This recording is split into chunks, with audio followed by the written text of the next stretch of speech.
Though we have all learned of the French, English, and Spanish discovery and conquest of the Western world, we oftentimes focus too heavily upon the conquerors, allowing the details of the ones who were overcome to be forgotten. This is their story.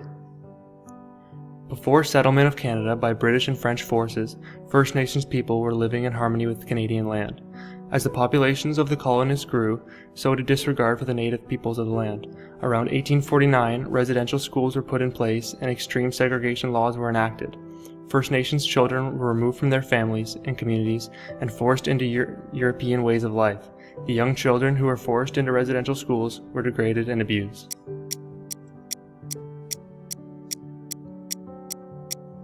Though these tragic events may have happened many years ago, the culture and way of life of the First Nations people was almost entirely destroyed. Whether it is the dislocation from their homeland, the suppression of their language, or the forced assimilation, the Aboriginal culture was fractured, and though band-aids and temporary treatment have been applied, it has not yet been treated appropriately. As children, thousands of Aboriginals were dehumanized, forced into a foreign culture, and stripped of their identity, leading them into a lifetime of spiritual and psychological stress and confusion. To cope with their past struggles, drug use has festered in these communities and become a prominent issue.